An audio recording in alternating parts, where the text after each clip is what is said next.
然后今天也是我们第一次有中英文双语的一次考试。 Today, we have arranged a meeting in both Chinese and English language. If you have any questions, please let us know promptly. Before the meeting officially starts, please allow me to introduce Duan Media and the journalists we invited from the Examination and the Pulitzer Center to you. Pulitzer Center provided for the China smoking addiction special meeting. We appreciate the Pulitzer Center for supporting this reporting webinar.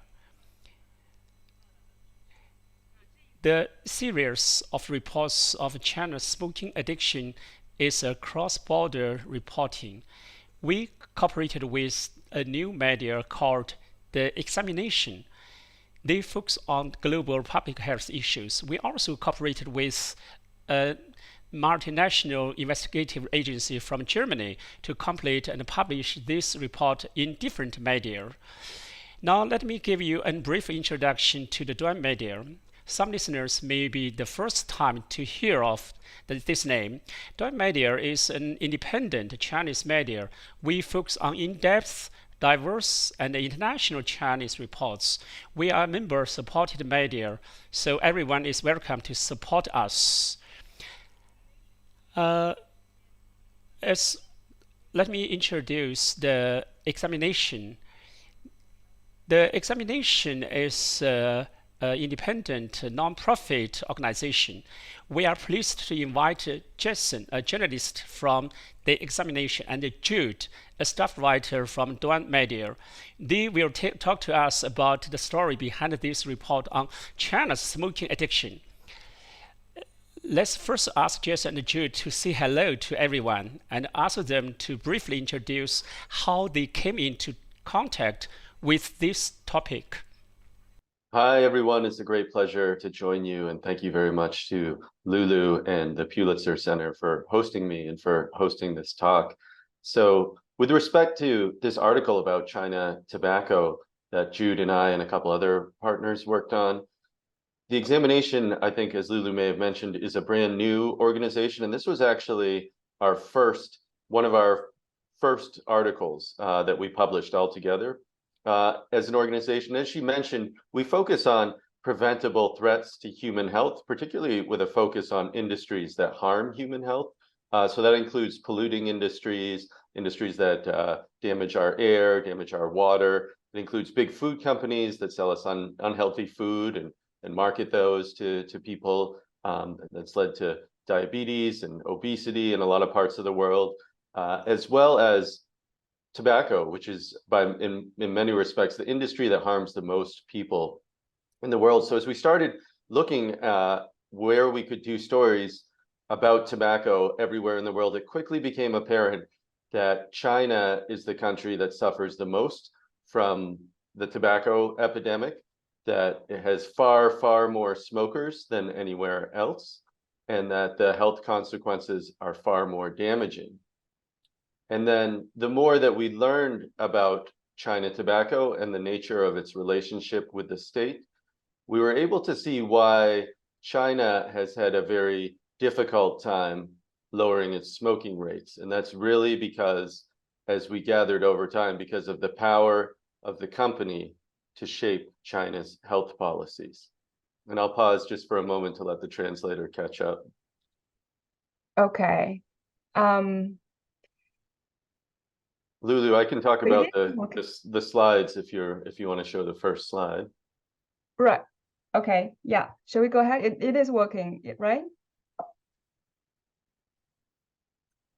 So when we started examining the issue of smoking in China, what we quickly realized is that over the past 20 years, smoking rates in China really haven't budged, even as in many parts of the world, they've declined quite dramatically. In the US, 50, 60 years ago, almost half the population smoked cigarettes daily, and today it's about 10%. But in other countries all around the world, smoking has been declining in many regions, in many countries. Here's a graph that shows just the other BRIC countries. You can see Russia at the top. You can also see India in the blue line and Brazil in the red line. And that shows the rate of smoking for adults ages 15 and over the past 20 years. And of course, what's noticeable is that in China, basically the rate has held steady. It's declined by about 1% over 20 years. And so in real terms, that means basically there's as many people smoking cigarettes in China as there were 20 years ago. So Lulu, if you can show the next slide. And then looking at this from sort of a corporate perspective, China Tobacco, of course, is a monopoly within China, and China's market is huge. If you just look at how many cigarettes China Tobacco sells relative to the big transnational firms, it really dwarfs them. So this really illustrates how much bigger it is.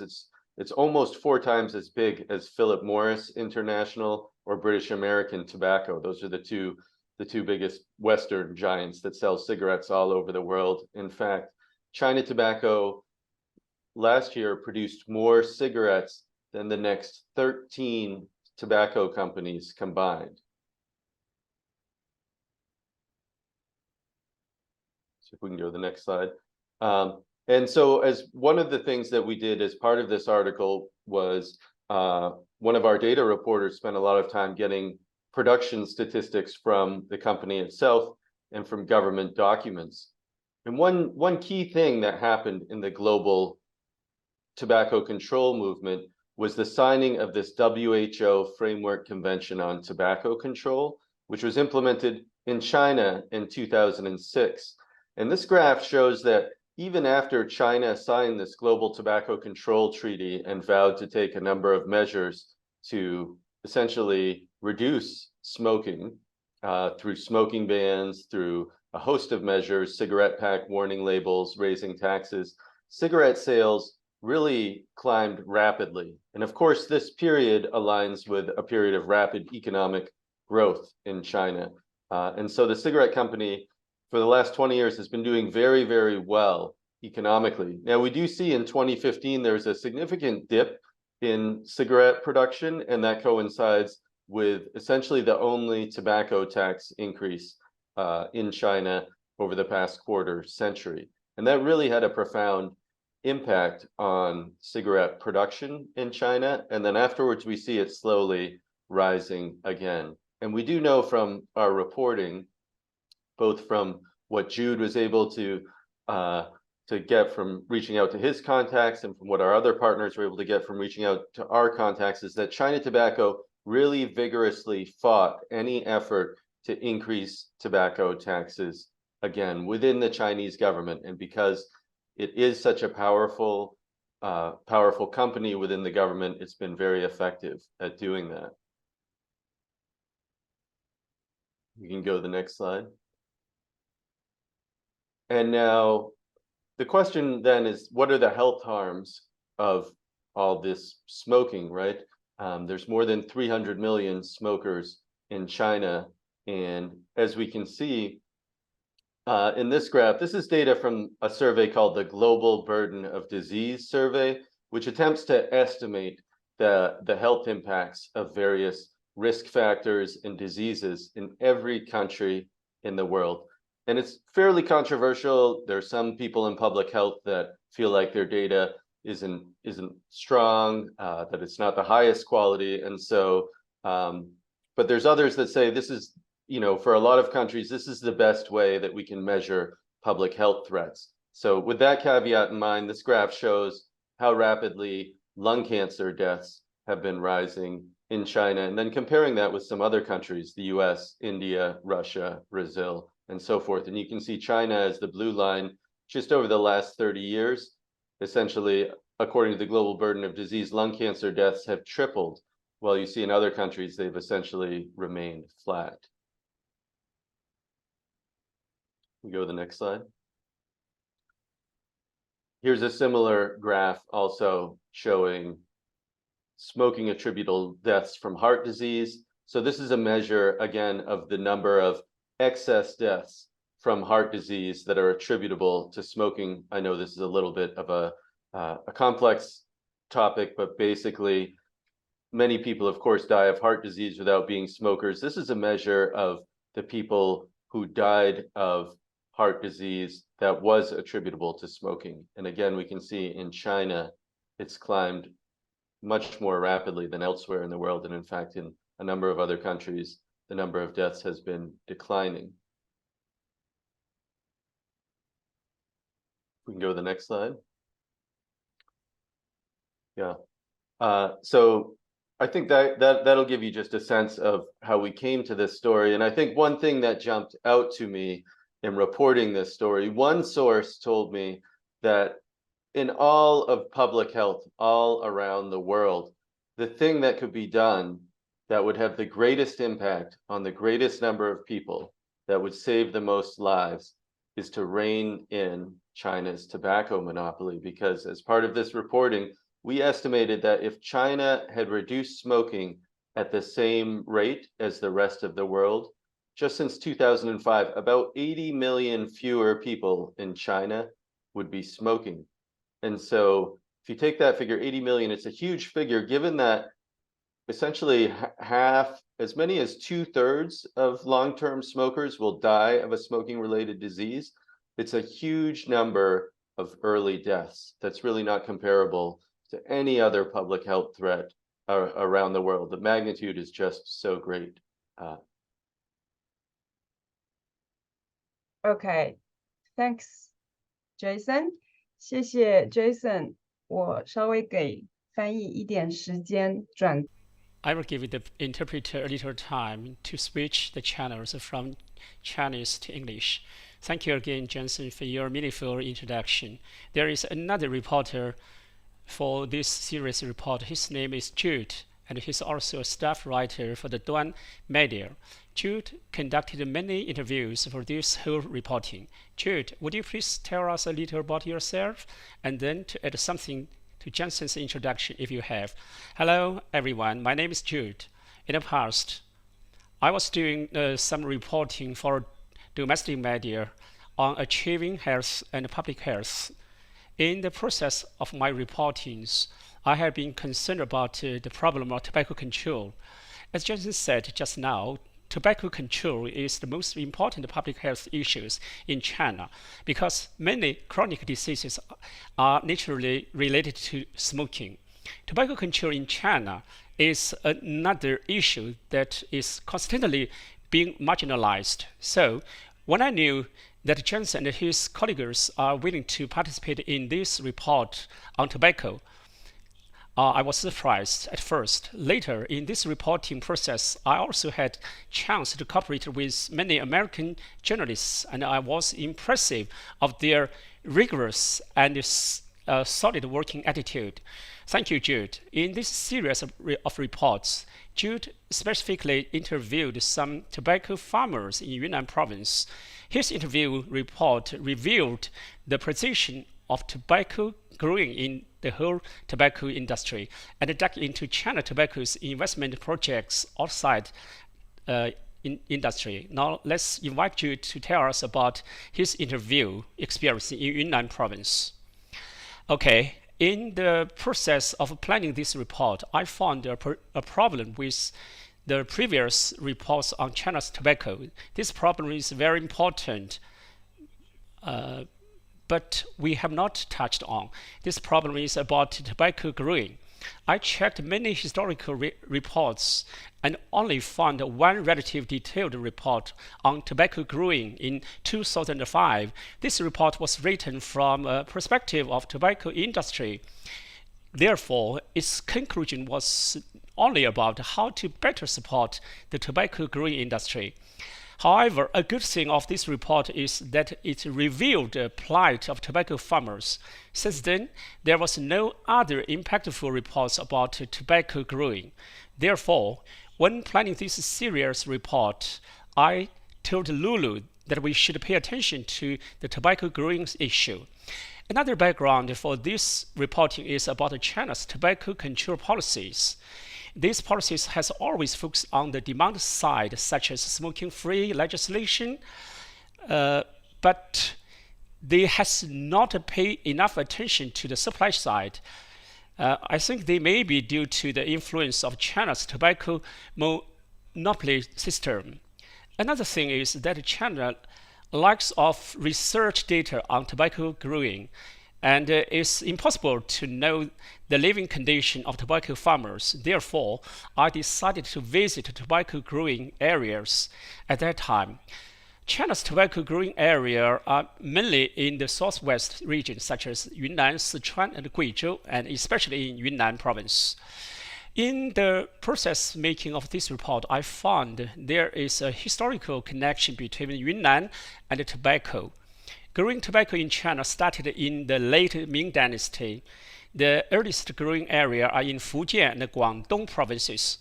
According to a research by a professor in Yunnan University, during the Wanli period of Ming Dynasty, the army of Ming Dynasty entered Myanmar twice, and after that, method of flue-cured tobacco was introduced to Yunnan from Fujian and Guangdong. And later, during the World War II, along with the people from the central and the eastern China moved to Yunnan, the tobacco market opened up in Yunnan province. Before, the tobacco industry in Yunnan had not developed before that. In 1939, Yunnan introduced a tobacco variety from Virginia in the US, namely flue-cured tobacco, and promoted it throughout the province in 1942, thanks to General Clair Lee Chennault of the American Flying Tigers for his contribution to bring the American flue-cured tobacco to Yunnan. According to the statistics data, Yunnan province has a large area of growing tobacco, probably accounting for more than half of tobacco growing area in China. In this report, we also expect to popularize knowledge about tobacco growing. Maybe many people don't know much about that. Tobacco growing is a long-term process, probably starting from the Spring Festival. Tobacco farmers start plowing the land and preparing the soil. And at the same time, they cultivate tobacco seedlings in the greenhouse. Around March to April, tobacco farmers transplant the tobacco seedlings from the greenhouse to the fields and cover them with black plastic mulch. After that, there is a very good long process of growing and protecting tobacco plants.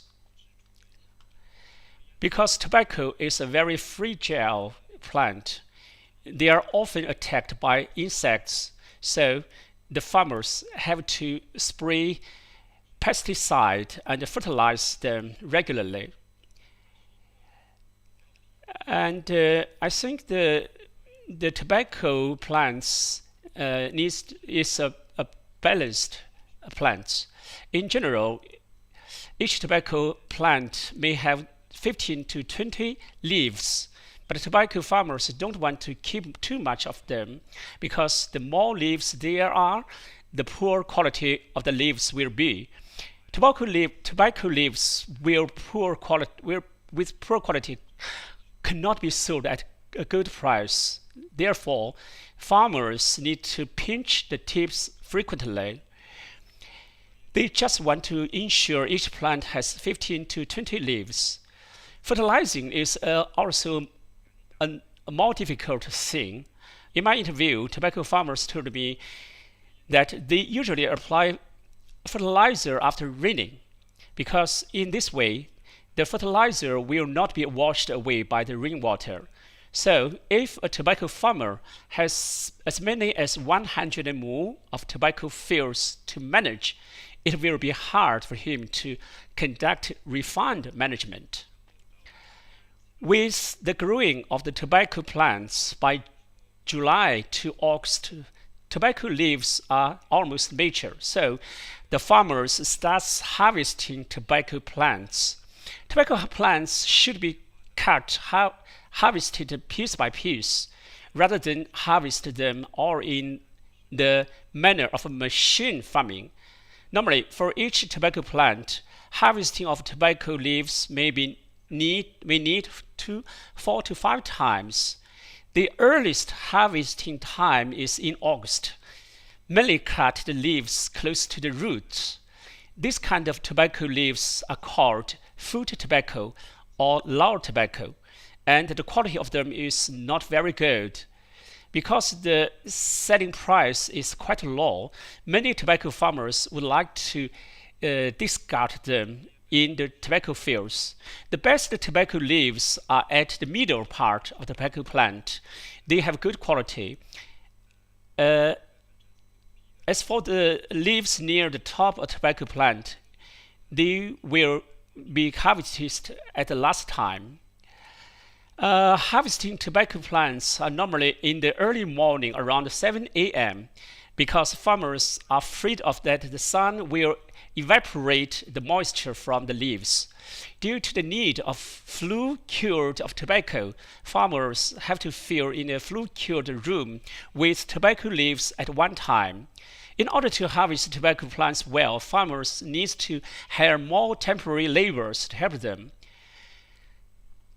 These laborers are also farmers from the mountains areas. They don't plant tobacco. The harvested tobacco plants are hung and put into flue-cured room to be cured. After 7 to 8 days later, the tobacco leaves are cured well with golden brown color.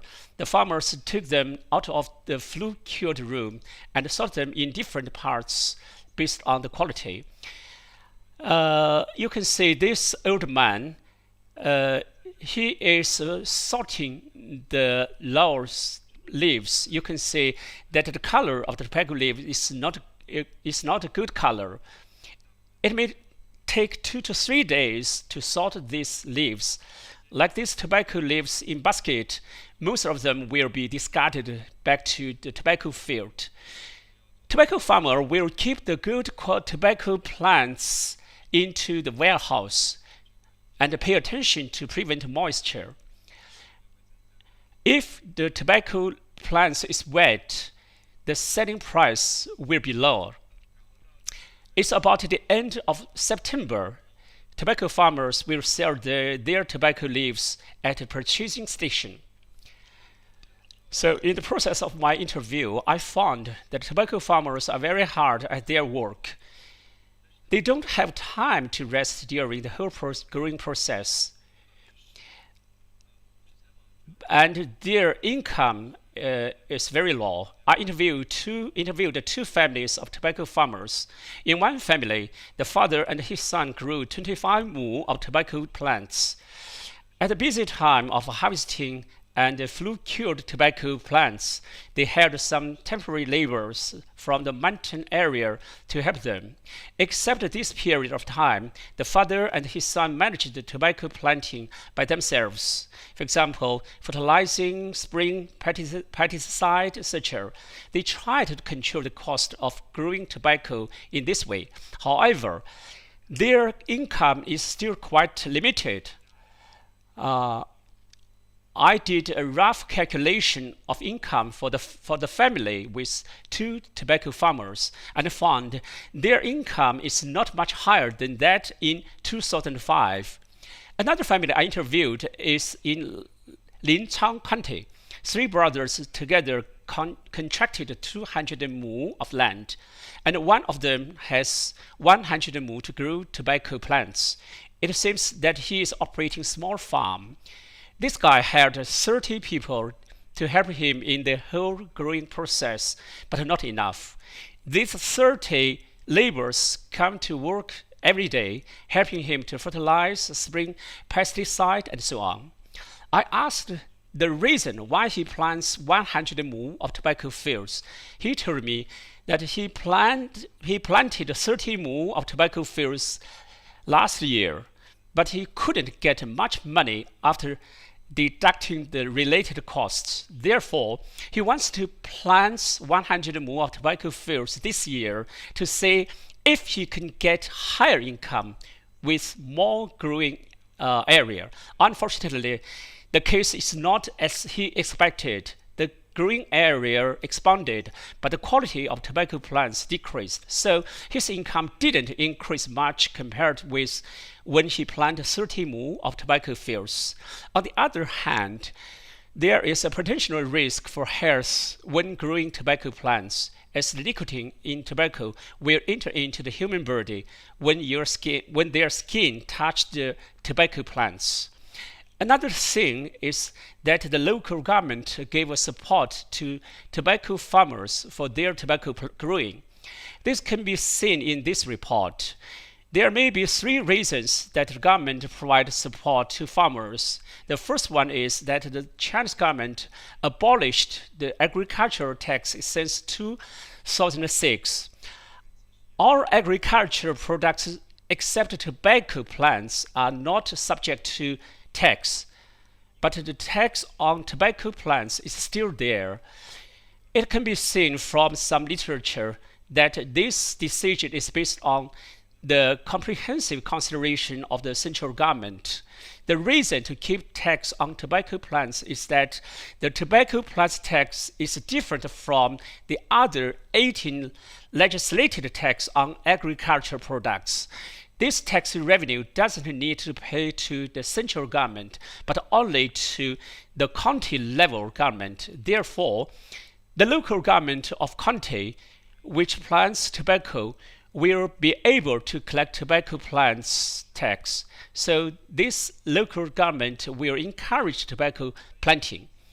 Another thing should be noted is that the tobacco plants tax will not be paid directly by tobacco farmers, but by local tobacco companies. The companies pay this tax in the aim of protecting their tobacco business. So we can see the local government gave much support to growing tobacco plants. In the area I have interviewed, I found that many governmental institutions have their supportive measures of growing tobacco plants, and they arrange staffs going to the countryside to guide and help tobacco farmers for their planting. As for the local public health organizations, they also involved in the campaign of supporting tobacco growing. They arrange their staffs going to the villages to help tobacco farmers. In addition, the local government also provided various subsidies for growing tobacco plants. For example, the Linchang County provided 100 million RMB of subsidies in 2017. The subsidies measures were very detailed, covered 19 items. So what will happen in the future? I think that there will be 2 aspects. One is that Chinese government will import tobacco from Africa and South America, especially from Africa, because the price of African tobacco is much cheaper than that of domestic tobacco plants. Specifically, as mentioned in our 3rd report, around 50% of Zimbabwe's tobacco is controlled by a Chinese company. Another aspect is that the Chinese government will try to return the tobacco farmers and stabilize the tobacco planting. So look at this slide. It shows some contents of policies which Yunnan province take to support the high quality development of the tobacco industry. In our 3rd report, we highlighted that the central government paying attention not only to domestic layout tobacco industry, but also to the layout of some supply chain abroad. We have also seen a tobacco industrial plan called STOP, made by a Bath University. In addition, other global health observers have also seen some of overseas plans from the Chinese government, including some projects under the Belt and Road Initiative. So a few areas was probably saw include Africa, South America, and Southeast Asia. Especially in Africa, a reporter watching group there reported some devastating effects of China's tobacco companies in Africa. So what I said above is the general situation of our two reports. Thank you.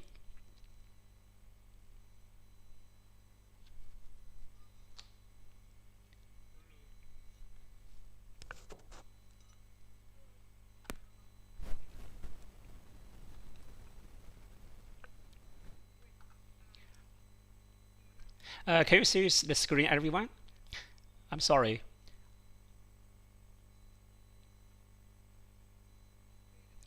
It's okay. I want to ask Jude a question. In your report, you mentioned that there are so many subsidies from governments. My question is, with so many subsidies, why the income of tobacco farmers is still low? Previously, Jason also mentioned that the revenue of China's tobacco industry is even higher than the combined revenue of Tencent and Alibaba. So what's the reason that tobacco farmers' income is still so bad, even with such a higher income of China tobacco and so much subsidies from local governments? Are there any problems inside? To answer this question, I would like to cite a tobacco farmer's words. He said to me, "We worked so hard for more than half of a year. It's not for ourselves, but for the people who sit in the office of tobacco companies." His words is true. According to the survey, most of the profits of the tobacco industry are from parts of production and sales. These profits didn't go to the part of tobacco growing. My understanding of this government subsidy is that they aim to stabilize the tobacco farmers and their planting. Without such kind of subsidies, tobacco farmers may have to bear some costs themselves. There is a fact about the market price of fertilizer in the past 2 years. So if there's no subsidies, tobacco farmers may give up the growing tobacco plants. So I see. Jason just mentioned that China's tobacco tax has not increased much in recent years. This means that the income of tobacco farmers is very low, and the cost of smokers buying cigarettes is not high. Right? But China's tobacco companies make huge profits from it. Is this correct? Yes. Tobacco farmers obtained very little money. The cost of each cigarette purchased by a smoker is also very low. Much of the profits they paid went to the middle chain of the tobacco industry. I understand. Now, I want to try to invite Jason to join us in the discussion. I don't know if the interpretation can be switched fast enough. Can I ask Jason in English? As I know, the interpreter needs a little time to switch the channels. Or maybe I will ask the question in Chinese. Hi, Jason. Maybe you have just heard my questions to Jude after he finished his speaking. The question I asked him is about the reason that China Tobacco has such a great control over China's tobacco industry. In your previous introduction, you also mentioned the same thing. Could you please add some comments to us? I can address this issue. I'm sorry it took me a moment to catch up with the translation.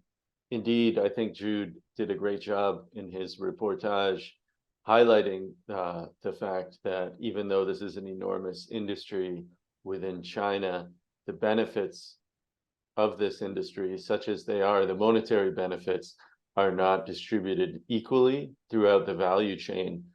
So in 2022, China Tobacco, it earns about 1.44 trillion RMB for the government. That's the equivalent to $213 billion. Now, to put that in perspective, that's about 7% of the revenue to the Chinese state. And in terms of expenditures, it's essentially the same as China's official defense budget. So this is just the profits and taxes paid directly to the national government. This doesn't count any revenues to provincial governments, which can be quite substantial, as I know Jude can speak to. And I think also one of the things that Jude's reporting shows is that when it comes to trying to control tobacco in China, of course, it's the economic factors that are so powerful and so important to the tobacco companies' arguments. And the fact that it's not obviously just a cigarette company, it also functions as its own regulator, and it functions in many ways as an agriculture ministry throughout the value chain, very much shaping the lives of the tobacco farmers in Yunnan and in other provinces. And so when you talk about there being several million farmers within China whose livelihoods depend on tobacco growing, that sort of only increases their ability to make the argument that cutting smoking and reducing smoking will have really significant economic effects across China. I received a question from the audience. So we are basically saying that the tobacco farmers are not making any money. And we are also saying that the consumers are paying very little money to buy for cigarettes. Where is the profit from, really, if both ends seems to be paying so little and getting so little? Is it the sheer size of the market, actually? Well, there are a couple factors in play here, and one is the sheer size of the market. So China, it buys about 46% of the cigarettes sold on Earth. I think it has about a little less than 18% of the world's population, but it buys 46% of the world's cigarettes. So the market in China is massive. It buys more cigarettes than the next 67 countries combined. And it is true that there are very inexpensive cigarettes sold in China. However, China Tobacco has been very successful in essentially moving upmarket and selling more and more expensive brands of cigarettes. And in fact, there are cigarettes that sell for more than $20 per pack. And these are cigarettes obviously targeted at a high status market and that are purchased by wealthy businessmen or high government officials, in the same way that people buy a BMW to show their status and their power and their importance. And these are enormously profitable for China Tobacco. Right. Entering the Q&A session, I think maybe the easiest way is for me to ask in English and letting the interpretation works in Chinese language. And guys, if you have any question, please post them either to us directly or better to use the Q&A button. So what I want to ask is that, so we know globally, earlier, we saw the chart where the anti-smoking movement had started quite well and had made a significant impact in many other countries. Are there particularly effective measures being implemented in other countries that China had struggled to adopt due to perhaps the influence of its tobacco industry? I think this question is for both Jude and Jason, but Jude, please answer in Chinese, and Jason, you can do it directly in English. Is that easier for the translation, maybe? Are there particularly effective measures out there that China is not adopting at all? Jason, would you go first? Sure. I'll speak to just a couple measures, and then I think Jude maybe can speak about a couple others. All around the world, the single most effective way to cut smoking is through taxing cigarettes and making them more expensive. And the reason that this is really important is because almost everyone who smokes start smoking before the age of 21. And in fact, in many cases, it's before the age of 18. And this is true in China as well, where many people start smoking as teenagers. And so if you can make the cheapest brands of cigarettes more expensive and more difficult to obtain, it has a dramatic sort of long-term effect on the number of people who smoke. Because basically, if you can make it to 21 or 22 without starting smoking, you probably won't smoke the rest of your life.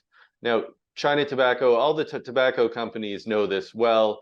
And of course, they make most of their profits selling the higher priced cigarettes that people tend to buy when they're older, when they're, say, in their 30s or 40s. But if you can tax the cheapest cigarettes, the ones that are available to teenagers and are attractive to teenagers and marketed to teenagers, that has a huge effect on long-term smoking rates. And that's very well studied and very well documented. And the Chinese Communist Party knows this very well. This is something that that the party itself has researched and established really over the past couple of decades, but it's something they've avoided doing. The second thing that I would talk about is indoor smoking bans in public places.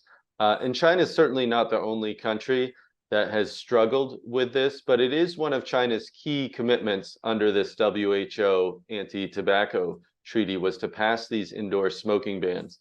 And now these have a couple important effects.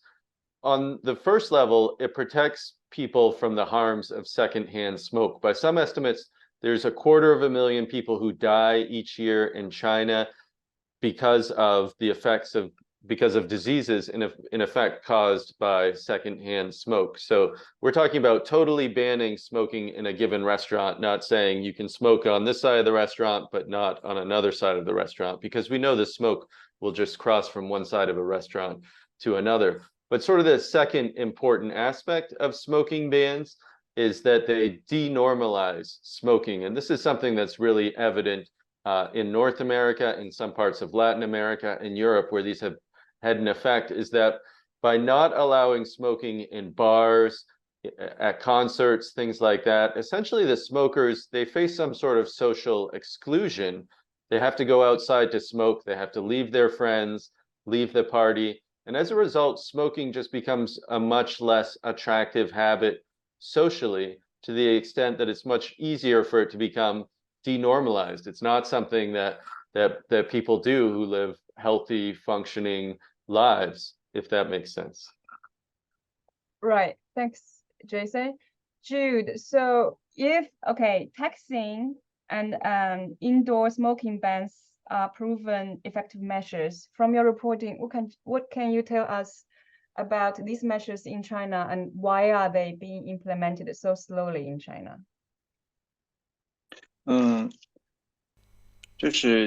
我觉得其实刚刚 Jason 提到了两个，就是 taxation 和 Just now, Jensen mentioned two measures for tobacco control. One is taxation, another is indoor smoking bans. I think both measures are very important, especially taxation.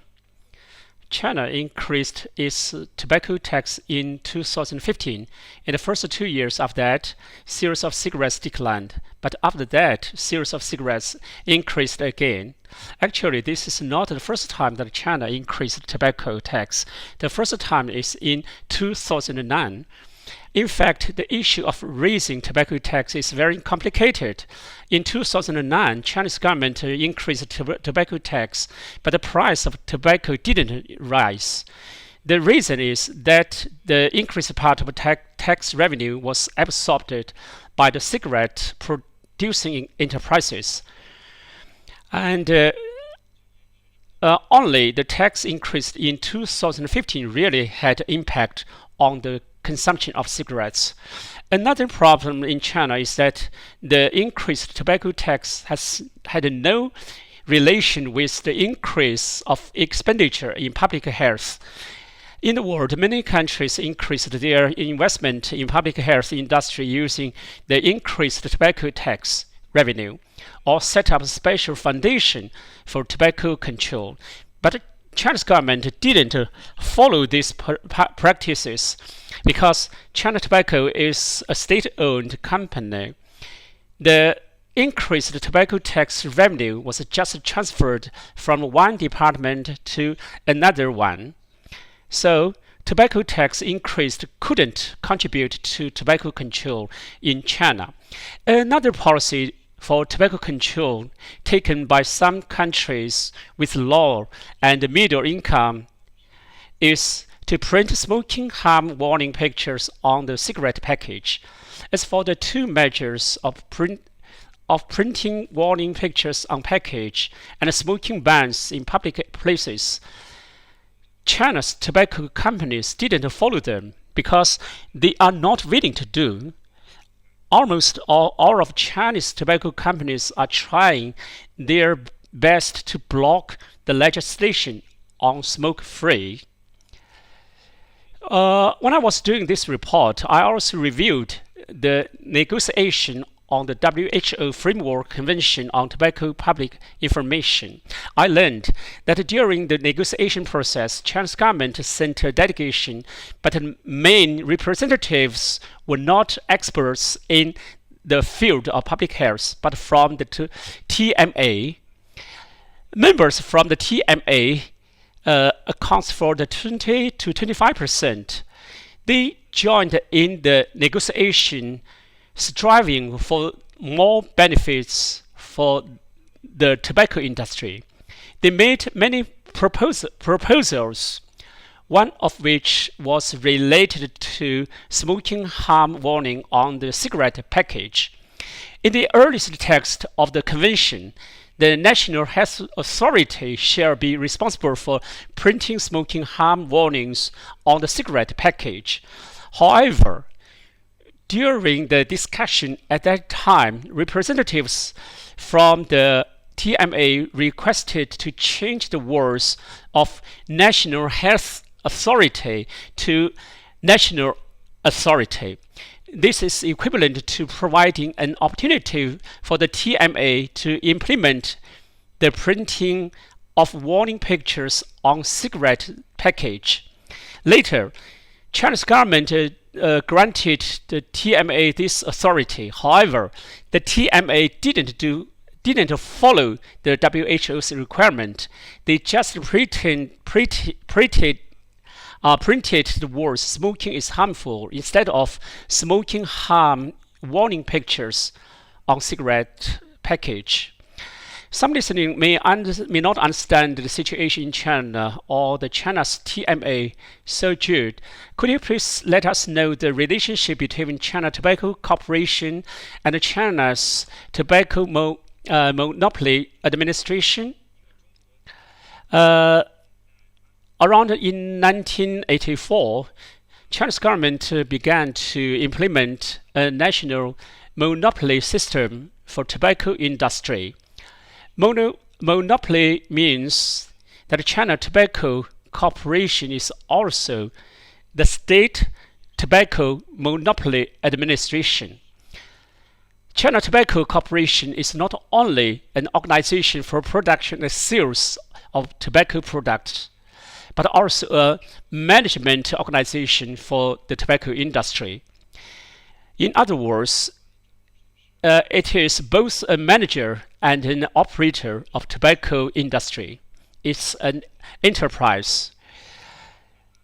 Although the state TMA is only a deputy ministerial level department under the State Council, it has great power in China's economic system. As mentioned in our report, Mr. Zhang Jianming, who was the director of the state TMA at that time, when he went to Chongqing, a municipality in China, he had a chance to meet the mayor and the secretary of the CPC of Chongqing. Even though the later two leaders are higher ranking than him, this means that Mr. Zhang Jianming has very higher political position. The same thing also happened in other provinces. Every time when Mr. Zhang Jianming visited those provinces, the highest officials of those provinces would meet him. Okay, thank you, Jude, for your introduction. I'm curious of how does China's tobacco control impact the global anti-smoking movement? Is it somehow related? Jason, could you inform us a bit on that? Where are we at the global anti-smoking movement, and how China is impacting other parts of the world? Sure. So globally, tobacco use rates over the last 20 years have declined from around 35% of the adult population to 24%. So in 20 years, the share of people aged 15 and over who are using tobacco has declined by 11 percentage points. In China, it's declined by just 1 percentage point. Of course, China is a very large country, and so the global figures would be showing much more progress if China had been keeping pace with India, with Brazil, with any number of other countries. But around the world, there are some regions that are cutting tobacco use much faster than others. Latin America, North America have done particularly well in cutting tobacco use. But also, as we saw in our slides, India has done fairly well. Russia has done fairly well. There are some parts of the world where cigarette sales are holding pretty steady and even growing. And this isn't just in China, but generally the tobacco use rates, the smoking rates in Southeast Asia, particularly Indonesia, where the market is still growing, the share of cigarette sales is still growing, and also in the Middle East, in Egypt, in Iraq, in the countries of North Africa, cigarette sales are growing. And in sub-Saharan Africa, historically, there have been very few smokers. It's not uncommon to see smoking rates of less than 10% there. Those figures are starting to creep up.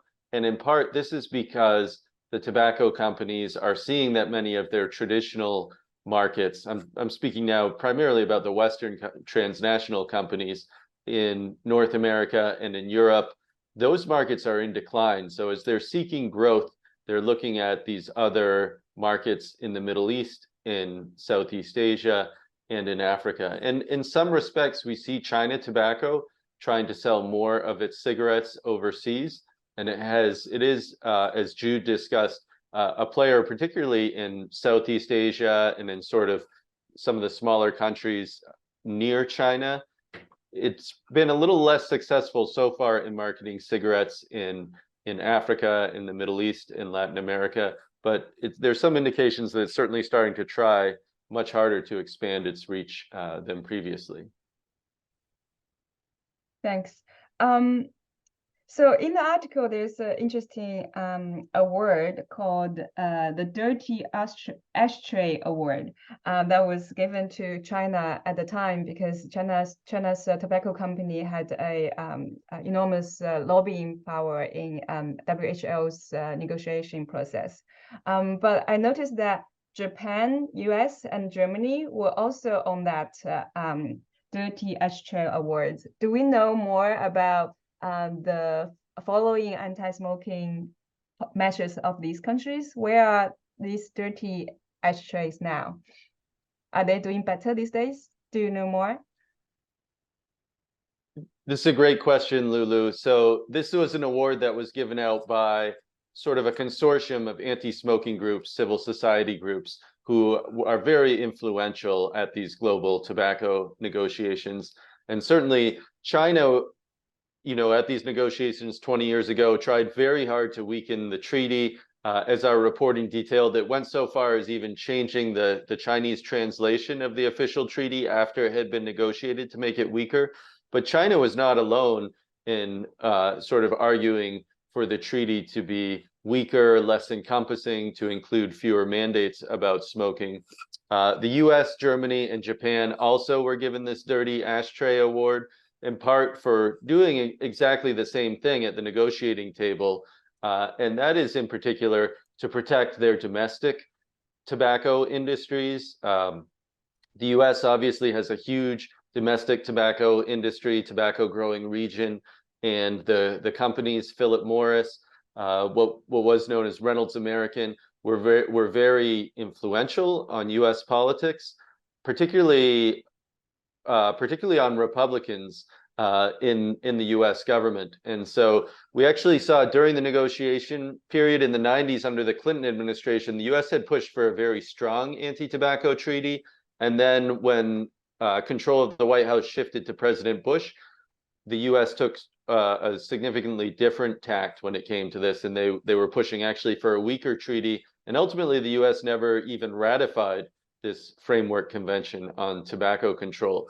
Nevertheless, smoking rates in the U.S. have declined fairly rapidly compared with many parts of the world over the past 20 years. So I think what we see in the U.S., and I think it's true to a large extent in Japan and maybe to a lesser extent in Germany, is that the government's interest has been both protecting its domestic industry and helping to cut the number of smokers domestically, if that makes sense. So the governments of the US and Japan have been very happy for their domestic industries to export cigarettes or to open factories in different parts of the world that produce this toxic product that will kill other people. But domestically, they've been effective at getting their own people to reduce consumption. And of course, in these countries, an enormous part of the picture is the role of civil society and anti-tobacco groups in cutting smoking. And I think that's really the difference between the US, Germany, Japan, and China, because all four countries have these large vested tobacco industry interests that do not want tobacco control and do not want smoking to be cut. But really, particularly in the US, Japan, Germany, you have this strong civil society component, the media, the judiciary, state and local governments that have all been very effective in pushing the population to smoke less and to increase restrictions on smoking.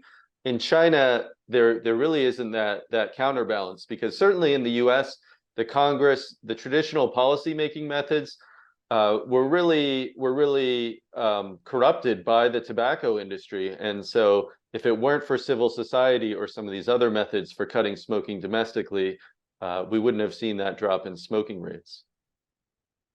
Thanks, Jason. I'm gonna give this question to you, Jude, as well. Like, what are the trends of the global anti-smoking movements, and as far as you know, what are the interesting developments of other countries? Maybe I'm gonna ask you to wait for a second, because the translator will need a moment to shift to another channel.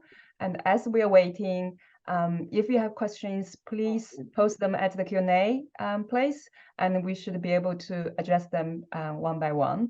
And I'm hoping this long half minute will give the translator enough time to shift. Okay, Jude, so what can you tell us about global tobacco control policies? 就是在很多发达国家，比如说像英国，还有 many developed countries such as the UK and New Zealand, they have done a good job in tobacco control. One of the policies of these countries taken is to establish a smoke-free society, and their smoking rates may have dropped to below 10% or 5%.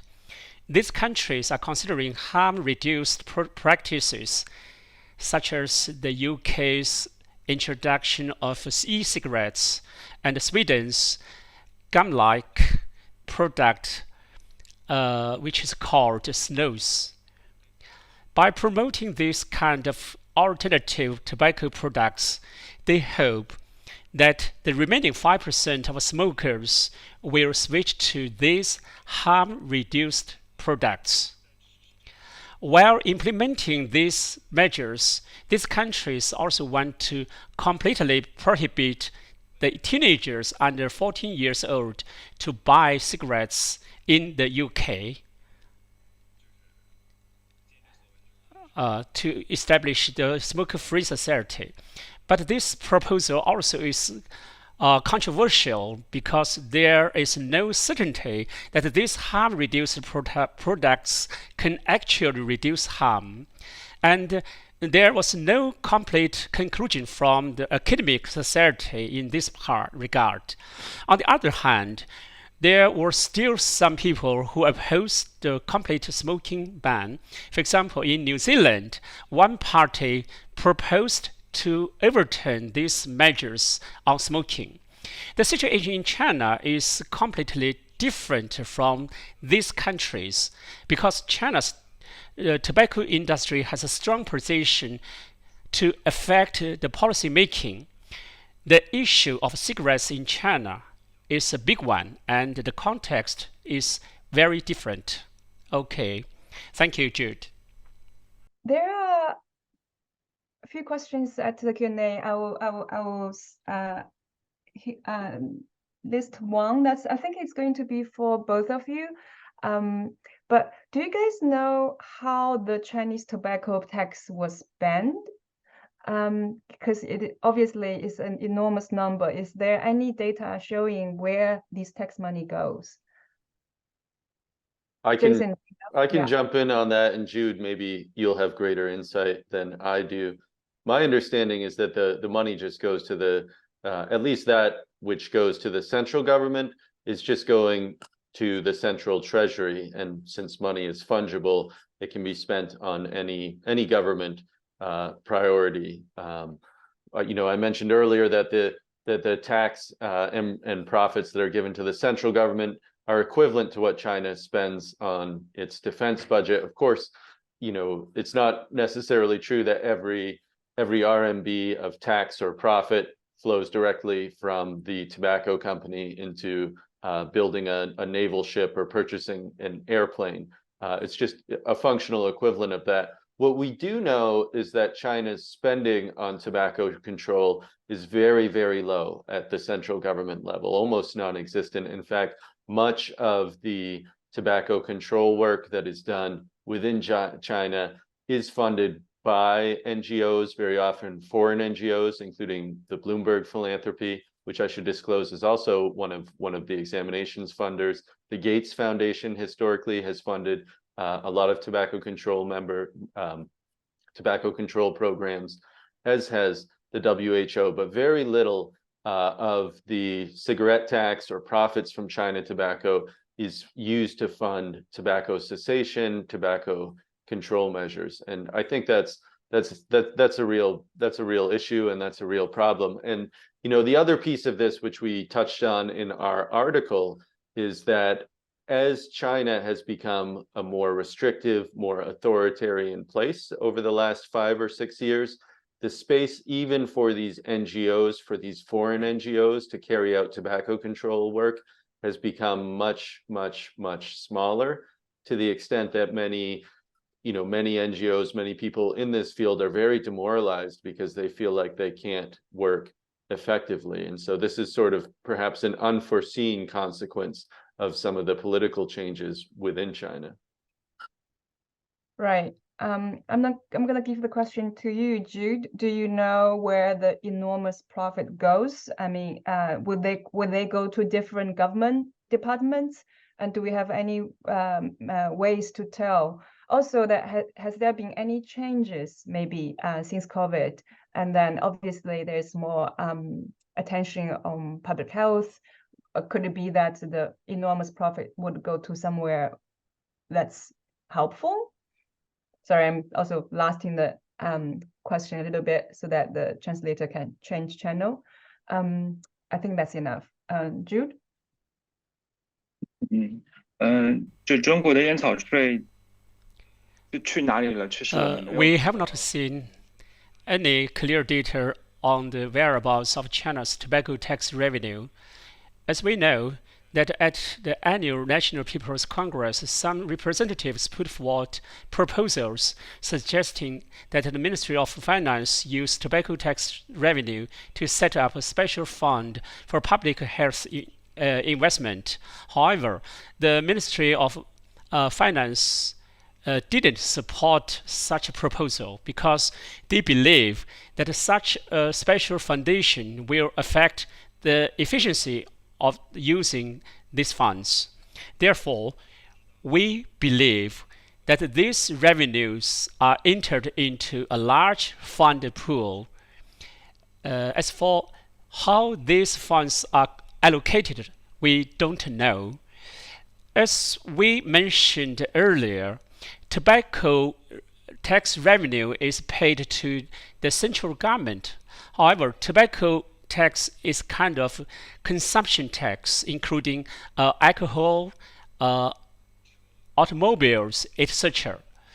But tobacco tax revenue accounts for about half of all of consumption tax revenue in China.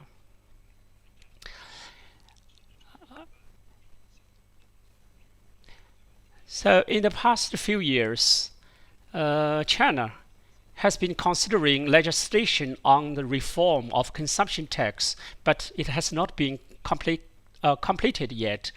Unlike other taxation, which are converted from general regulations into laws, consumption tax involves taxation system reform.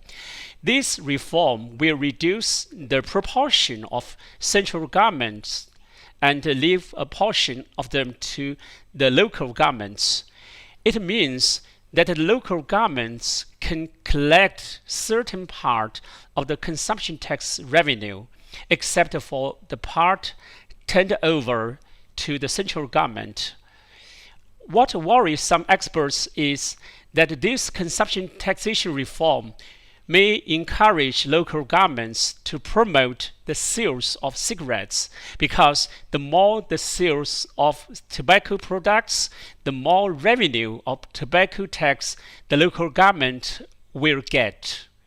Therefore, this consumption taxation reform will also have impact on the future tobacco control in China. Thank you. Let's stay on the Chinese channel a little longer. And there is a question asked in Chinese. The question is, everyone knows that smoking is harmful to health, but the sales of cigarettes in China have been rising. Are there any cultural factors affecting this? Is there any research on this issue? So why the sales of cigarettes is such high in China? This is a very good question. My personal understanding is that tobacco products in China are combined with many cultural symbols. For example, in the design of cigarette packages, designers use some beautiful symbols such as Tiananmen, Zhongnanhai, giant pandas, and double happiness, etc. Because these symbols have specific cultural connotations. If a warning picture is printed on the cigarette packages, it will be considered to tarnish the country's image. I think this may be a strategy the tobacco industry taken to avoid printing warning pictures on cigarette package. Another factor is that Chinese people like to give cigarettes as a gift. So, for the younger generation, some people would like to buy some. This will be the tradition. Do you think the young generation still consider like this? For the younger generation, some people would like to buy some cigarettes in duty-free shops to give to their friends as gifts when they return to China from abroad. This habit has not completely changed. Another cultural consideration is that China tobacco will also adopt other strategies, such as they produce bead cigarettes, which place a small round bead in the cigarette filter with a small amount of flavors inside. When the round bead is crushed, the flavor of the essence will come out, and the cigarette will have a fragrance when smoking. That's to say, when they have different marketing strategies to attract smokers of younger generation, right? Right. Starting in 2021, China has stepped into the area of e-cigarettes, but cigarettes is not popularized in China. I see. After reading the report, China's smoking addiction, a reader sent us a message saying that he didn't know that duty-free shops sell cigarettes.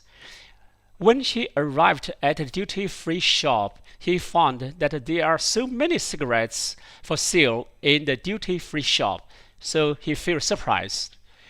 Yes. Moreover, many foreign duty-free shops have Chinese signs on the side where they sell cigarettes. They try to attract Chinese consumers. I see. Jason, I hope you were listening. We were talking about the cultural factors that drive the cigarette revenue in China, and how that even though like the younger generation would actually also find ways to be interested in cigarette products. Do you have things to add on this question? Yeah, I would just add, very quickly that there is nothing unique about China or Chinese. I mean, China does have a strong smoking culture, and it plays a role in a lot of different facets of life in China. But smoking culture is very much driven by the tobacco industry itself, and that's true in the United States, it's true in Europe, it's true in China. And I think, we can see very clearly, if you just look at the difference in smoking rates between Hong Kong and then just across the border in mainland China, they're very, very different, and the smoking cultures are very different. Hong Kong has been extremely successful in bringing down its smoking rates over the last 30 or 40 years. So I would argue that there is really nothing specific to any one culture that drives smoking rates. It really comes down to the relationship with the tobacco industry and the influence of the tobacco industry. And Hong Kong has been very effective in severing it and shutting that down. And China has not. And even in the United States, the tobacco industry has had a huge cultural impact. You see smoking in movies. The advertising and marketing is done in a very sophisticated way. It targets women. There's certain brands and flavors that target ethnic minorities.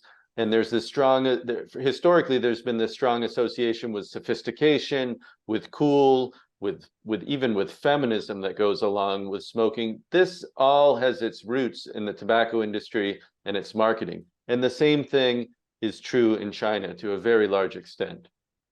Right. And there's a question on whether the popularities of e-cigarettes have impact on the number at all. Do you guys know? We do know that e-cigarette use is growing within China.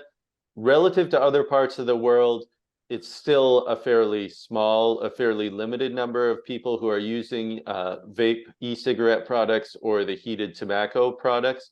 It is growing. However, and Jude can discuss this more at length, I think one of the things that has stunted the growth of e-cigarette use in China is that the largest e-cigarette makers domestically, particularly Relics, are private companies, and they're not China Tobacco. And a couple of years ago, we saw that the regulation of these companies got moved underneath China Tobacco itself, which sells cigarettes. And as a result, we saw the share price, the outlook for these domestic e-cigarette companies in China, all of a sudden it became fairly grim, because they were going to be regulated by what is in essence one of their competitors. However, we do see now that the China Tobacco's constituent companies themselves are also moving into the e-cigarette market. But I think Jude can add quite a bit more to this. Right. I'm gonna shift this question to you, Jude. As the translator change channel, I want to repeat some of the comments we receive, saying that about the cultural factor, that smoking is considered a very man thing, and it's also boosted a lot of male smokers there. How about e-cigarettes popularities, Jude? in China, and has that had an impact on the industry at all?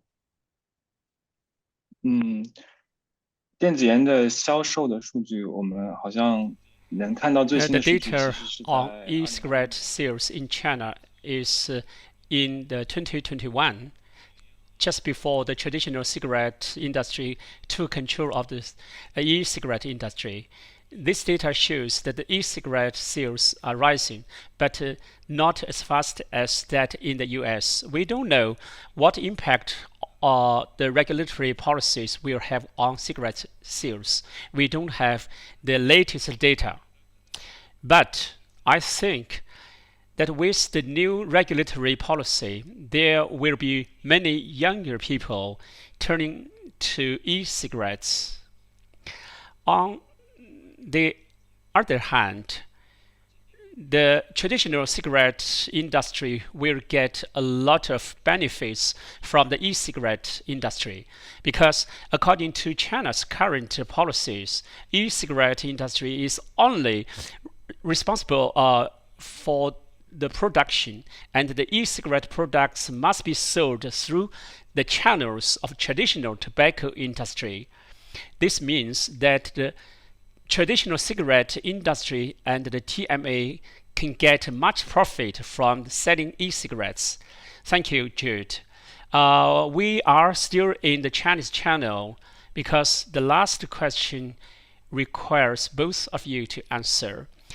And looking at the future regarding the tobacco industry and tobacco in control policies, are there any areas that require attention in China or globally? Will both of you continue to pay attention to this aspect of investigation and reporting? Jude, please answer first.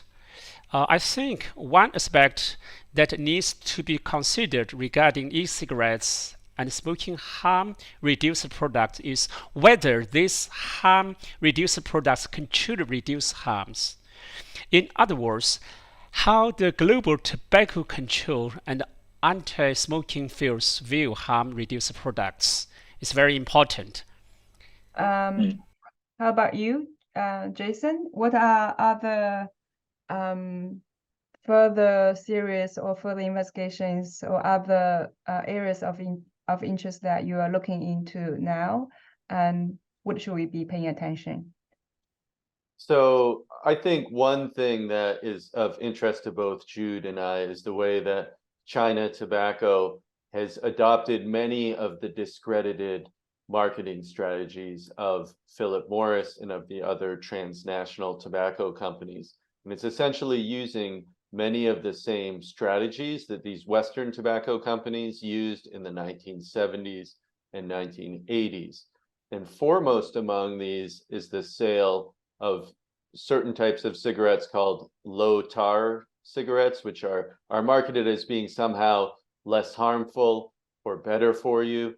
In essence, these are just cigarettes that have little holes poked in their filters. So when the smoker smokes them, some of the smoke escapes through the little holes in the filters rather than being drawn into the lungs. But there has been a lot of research on these sales of cigarettes.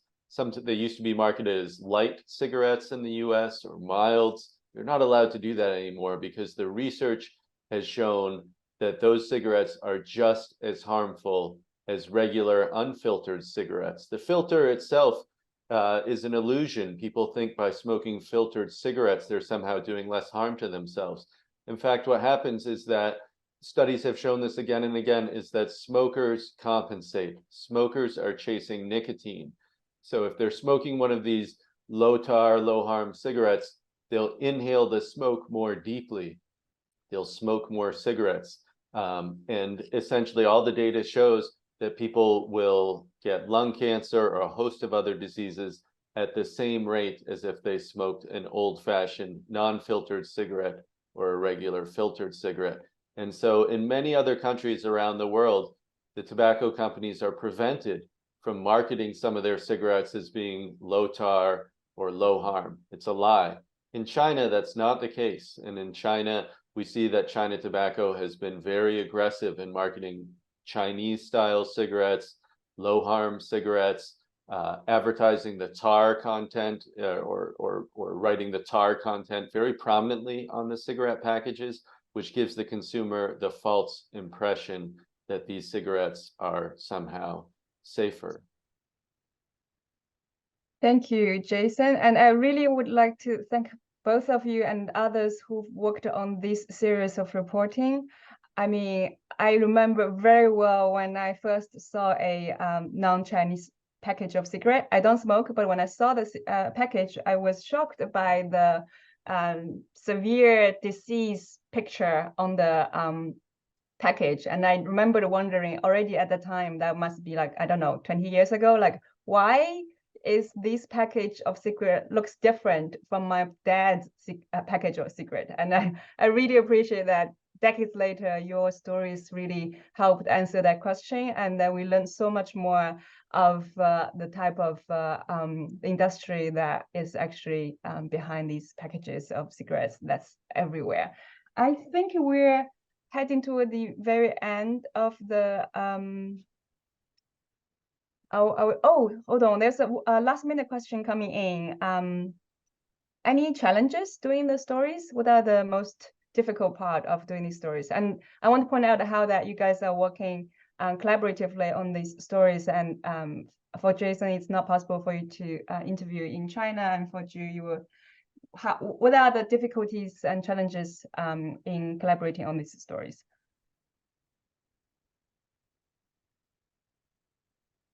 Jason, do you want to go first? Yeah. Sure. So this was an extremely challenging story to report for me, and I'm in the United States, and it wasn't possible for me to travel to China for this. So we never would have been able to do this story without the work of Jude and without the work of our collaborators from Der Spiegel, from Paper Trail Media, who helped us access reporting within China. That was extremely important. China, for foreign reporters, is an extremely difficult place to report, even on subjects that many of us think of as being non-political, right?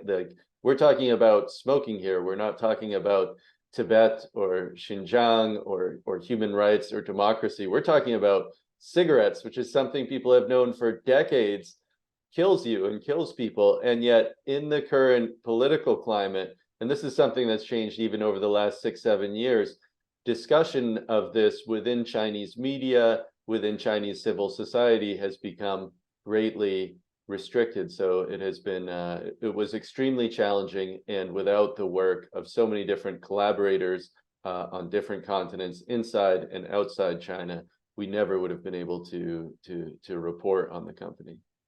Thank you, Jason. Jude, do you have something to add as well?